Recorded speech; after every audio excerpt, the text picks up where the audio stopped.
Vincent era um espírito doce e rebelde.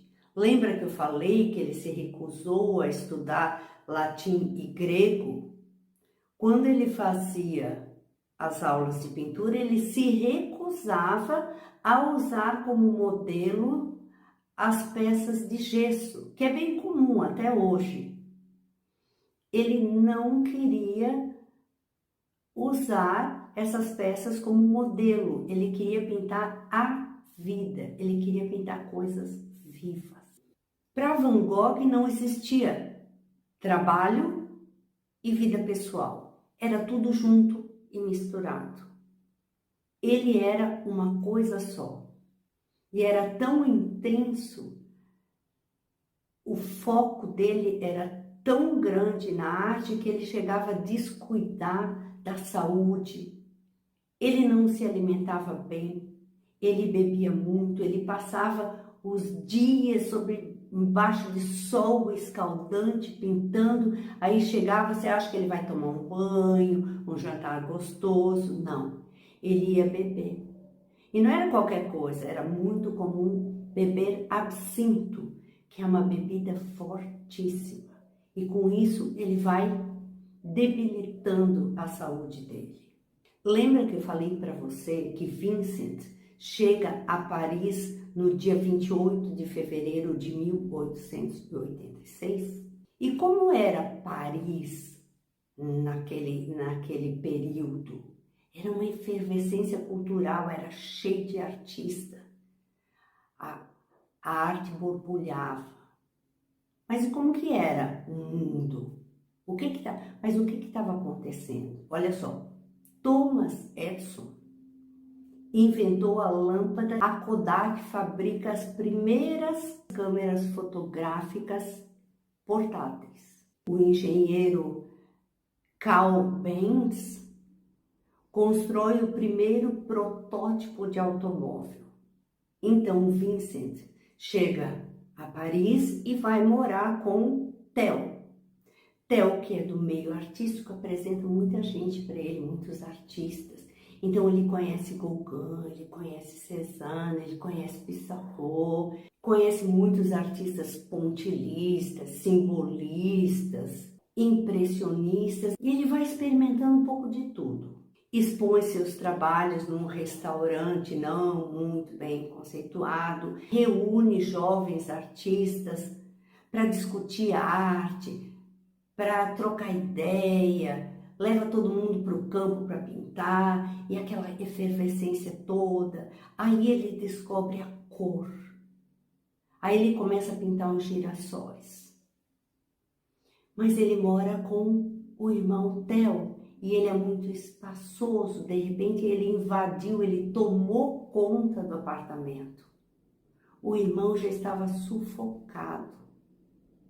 Aí ele começou a brigar com o Theo, porque Theo era um mercador de arte e ele era um representante da burguesia dominadora, e o Theo também já estava pelas tampas, e aí ele resolve ir embora.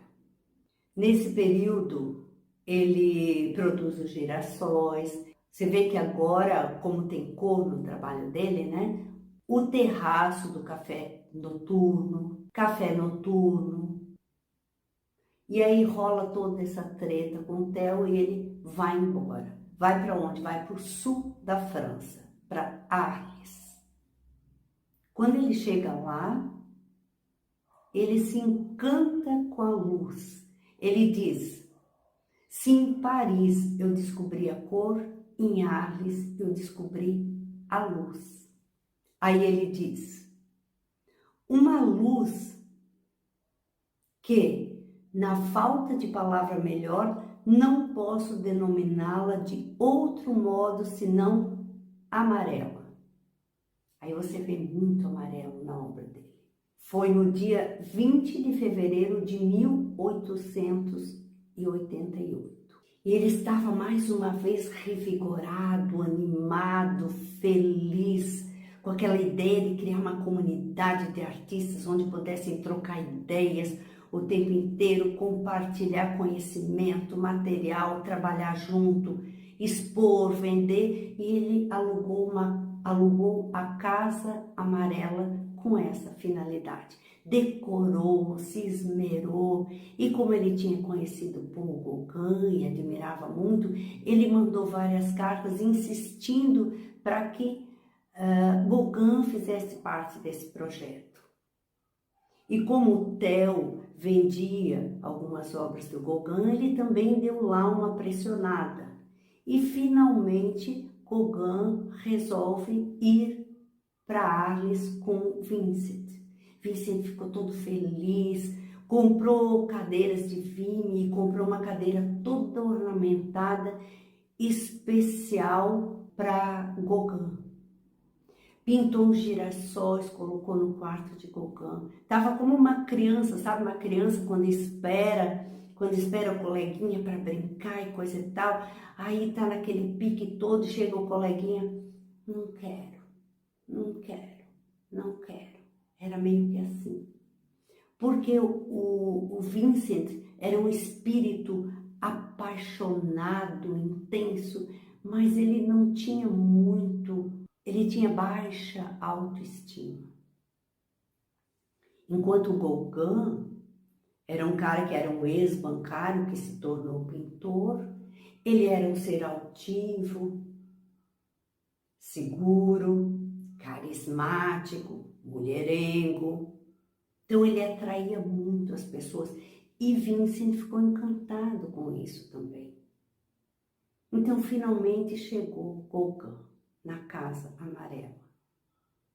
Deve ter sido uma festa e os dois interagiram, um retratou o outro.